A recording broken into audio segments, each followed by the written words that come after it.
Breaking news చూస్తున్నాం.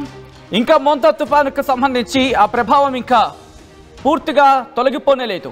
ఈ నేపథ్యంలో ఇప్పుడు బంగాళాఖాతంలో ఇంకొక అల్పపీడనం ఏర్పడబోతోందా? అది ఇంకొక 12 గంటలు ఏర్పడే అవకాశం ఉందా? 24 గంటలు ఏర్పడే అవకాశం ఉందా? లేకపోతే 48 గంటల, లేకపోతే 72 గంటల? అసలు ఇంతకీ ఎప్పుడు, ఎక్కడ, ఏ విధంగా ఇంపాక్ట్ చూపించే అవకాశం ఉంది? ఎవరి మీద ఇంపాక్ట్ చూపించబోతోంది?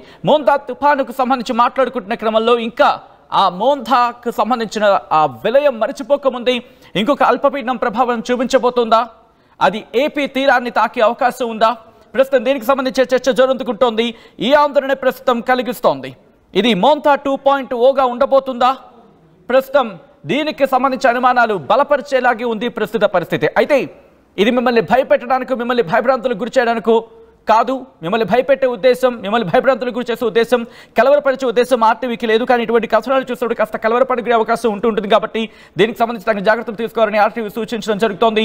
మిమ్మల్ని భయపెట్టడం కాదు, మిమ్మల్ని జాగ్రత్త పరచడం, మీకు అక్కడ ఎటువంటి పరిస్థితులు ఉన్నాయో వాటిని మీకు చెప్పడం, తద్వారా మీకు అవగాహన కల్పించడం, అప్రమత్త చర్యలో భాగంగానే ఈ కథనాలు చూపించడం జరుగుతోంది తప్ప మిమ్మల్ని కలవరపడి గురి చేసే ఉద్దేశం ఆర్టీవీకి లేదు, ఉండదు. కానీ దీనికి సంబంధించిన కథనాలు చూసినప్పుడు కాస్త కలవరపడే అవకాశం ఉంటుంది. కాబట్టి దీనికి సంబంధించిన జాగ్రత్తలు తీసుకోవాలని ఆర్టీవీ సూచించడం జరుగుతోంది. ఈ నేపథ్యంలో భారత వాతావరణ శాఖ ఏం చెబుతోంది అనేది ఒకసారి నేను మీకు మ్యాప్లో చూపించే ప్రయత్నం చేశాను. ఎందుకంటే కొద్దిసేపటి క్రితం మీరు చూడొచ్చు, ఇదిగో ఇది బంగాళాఖాతానికి సంబంధించి ఒకసారి నేను ఎక్స్ప్లెయిన్ చేసే ప్రయత్నం చేస్తున్నాను. మీరు చూడొచ్చు, ఇదంతా కూడా బంగాళాఖాతానికి సంబంధించి మనం మాట్లాడుకుంటున్న సందర్భం. మీరు గమనించవచ్చు, ఇదంతా కూడా బంగాళాఖాతం. ఇది తూర్పు మధ్య బంగాళాఖాతానికి సంబంధించి, తూర్పు మధ్య బంగాళాఖాతం ఇదంతా కూడా. సో ఇక్కడ ప్రస్తుతం ఆవర్తనం ఏర్పడింది. ఈ ఆవర్తనం మరింత బలపడబోతోంది అనేది ఇది భారత వాతావరణ శాఖ అంచనాలు. ఆ రిపోర్ట్ను కూడా నేను వివరించే ప్రయత్నం చేశాను. ఇంకోవైపు మీరు చూస్తే కనుక బహుశా ఈ ప్రాంతం అనుకుంటా, సబ్జెక్ట్ కరెక్షన్, ఇది ఓకే ఇంతవరకు కూడా కదా ఎగ్జాక్ట్గా.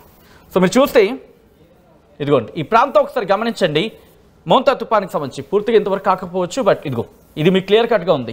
ఇది మోంతాకు సంబంధించి అవశేషాలు ఇవి.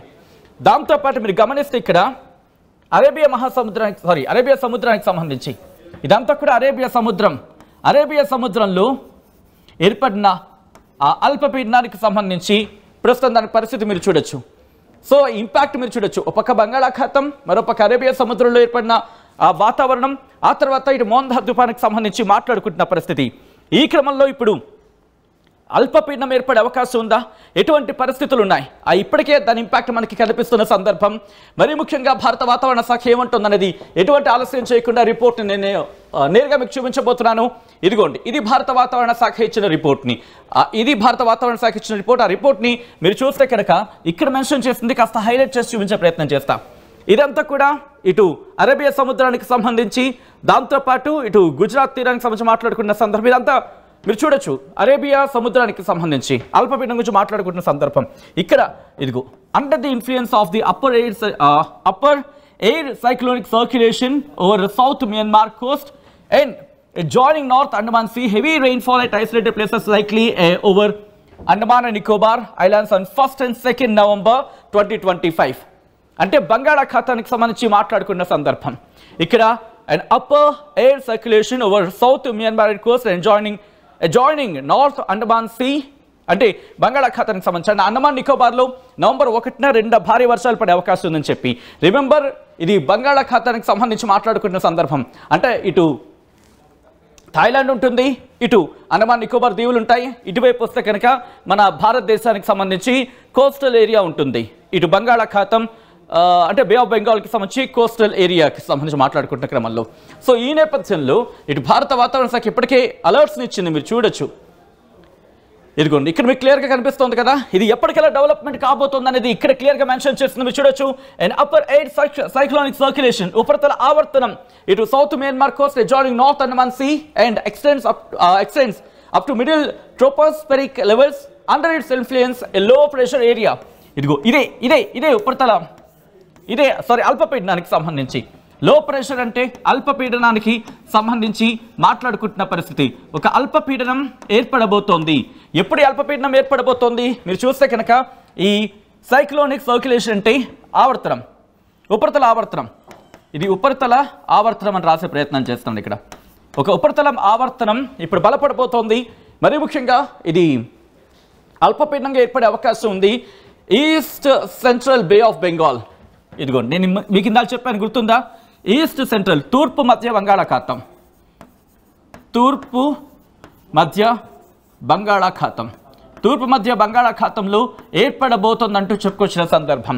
రాబోయే 24 గంటల్లో ఇదిగోండి రాబోయే 24 గంటల్లో తూర్పు మధ్య బంగాళాఖాతంలో ఏర్పడిన ఉపరితల ఆవర్తనం బలపడి అల్పపీడనంగా ఏర్పడబోతోంది అనేది మనకి రిపోర్ట్ చూస్తే అర్థమవుతోంది.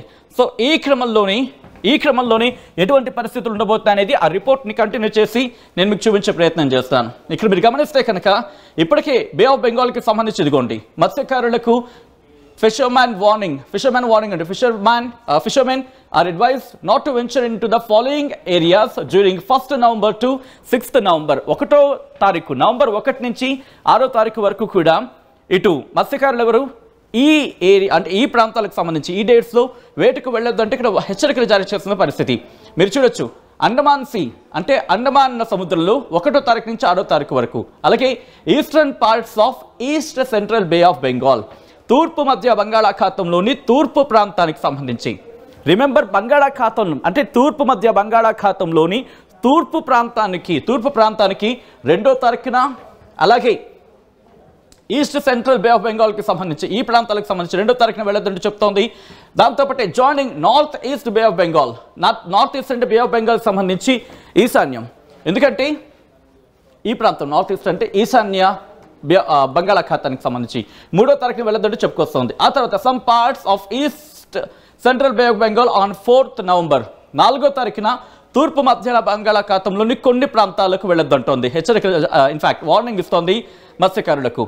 అలాగే along of Myanmar Bangladesh Coast and 4th, 5th November అంటూ కూడా ఇటు బంగాళాఖాతానికి సంబంధించి వార్నింగ్స్ ఇస్తున్నట్టు అర్థం చేసుకోవచ్చు. మత్స్యకారులు వేటకు వెళ్ళొద్దు అంటూ కూడా భారత వాతావరణ శాఖ ఒక్కసారి ఇది నోట్ చేసుకొని ఈ డేట్స్ ప్రకారం కోర్స్ ఇప్పటికీ కొంతమంది అర్థమై ఉంటుంది, ఇది ఒక్కసారి ఎందుకైనా మంచిది స్క్రీన్ షాట్ తీసుకొని ఇటు మత్స్యకారులు ఎవరు ఉంటే కనుక వాళ్ళకి ఫార్వర్డ్ చేసే ప్రయత్నం చేయండి, వాళ్ళకి చెప్పే ప్రయత్నం చేయండి.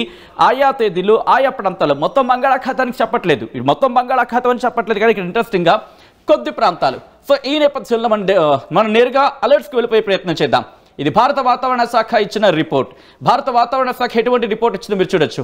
1వ తారీఖు అంటే ఈరోజు ఎటువంటి అలర్ట్ లేదు, అలాగే రేపు కూడా ఎటువంటి అలర్ట్ లేదు. రిమెంబర్ అది బంగాళాఖాతానికి సంబంధించి మాట్లాడుకున్న సందర్భంలో అండి ఇంకా ఇక్కడ ఉంది అంటే కొద్ది దూరంలో ఉంది కాబట్టి ప్రస్తుతానికి 1వ తారీఖుకి 2వ తారీఖుకి లేదు.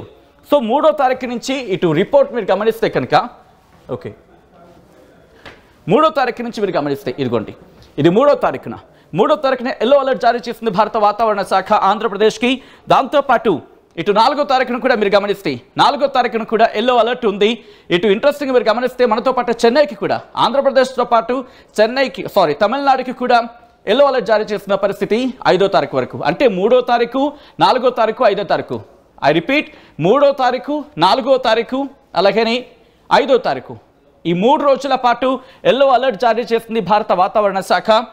దాంతోపాటు తమిళనాడుకి 4, 5 తారీఖులకు ఎల్లో అలర్ట్ జారీ చేసిన సందర్భం ఇదిగో మీరు చూడొచ్చు. ఆ తర్వాత మనకి ఎక్కడ కూడా అలర్ట్స్ లేవు. అంటే 6వ తారీఖుకి సంబంధించి వాతావరణం సాధారణ స్థితికి చేరుకునే అవకాశం ఉందని ఈ రిపోర్ట్ ప్రకారం మనం భావించవచ్చు. ఇక్కడ మీరు గమనిస్తే ఇదిగోండి బంగాళాఖాతానికి సంబంధించి ప్రస్తుత పరిస్థితి ఎలా ఉందో చూడొచ్చు.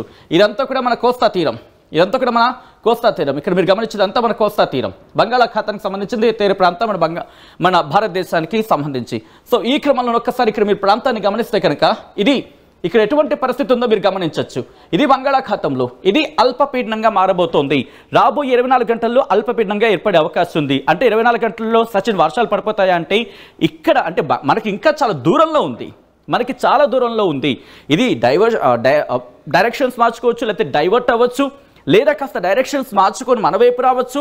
సో ఇంకా వాతావరణ పరిస్థితులు అంచనాలు ఉంటూ ఉంటాయి. ఎందుకంటే సముద్రం మీద అక్కడ ఉన్న వాతావరణ పరిస్థితులు కావచ్చు, దాంతోపాటు భూమి మీద ఇటు దగ్గరకు వచ్చే క్రమంలో కూడా వాతావరణ పరిస్థితులు కావచ్చు.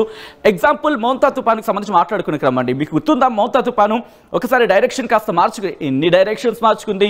ఉత్తరం వైపు వెళ్తుంది అనుకున్నాం, ఉత్తరం వైపు వెళ్తుంది అనుకున్నాం, అంటే వాయువ్యం వైపు వెళుతుంది అనుకున్నాం, మరి ముఖ్యంగా పశ్చిమ వైపు వచ్చే అవకాశం ఉందని ఇలా చాలా చర్చలు జరిగాయి. కానీ తన ఆ రూట్ క్లియర్గా ఉండదని చెప్పుకోవాలి. ఎందుకంటే బెస్ట్ ఎగ్జాంపుల్ కళింగపట్నం మచిలీపట్నం మధ్య తీరం దాడుతుందని చెప్పి ఒకసారి అనుకున్నారు, కాకినాడ యానాంకి మచిలీపట్నానికి మధ్య అనుకుంటూ ఇంకొక చర్చ. ఇలా మీరు చూస్తే కనుక ఆఖరికి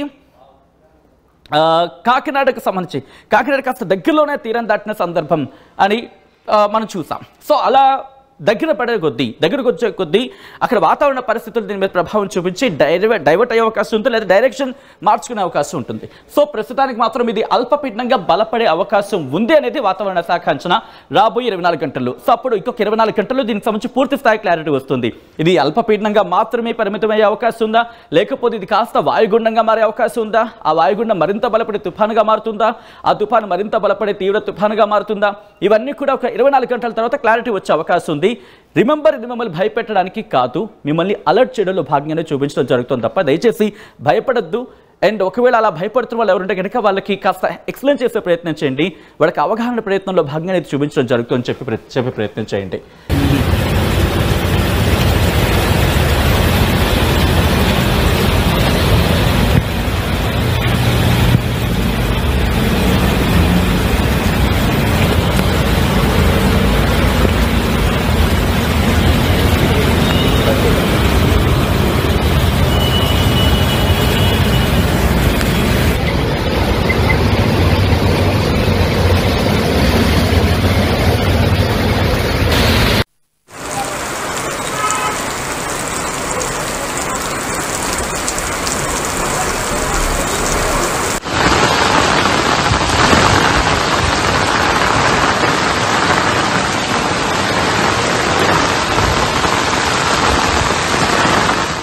Local to global news at your fingertips. మీ చేతిలో ఒక ఆయుధం. డౌన్లోడ్ రా TV app. Media legend Ravi Prakash is back.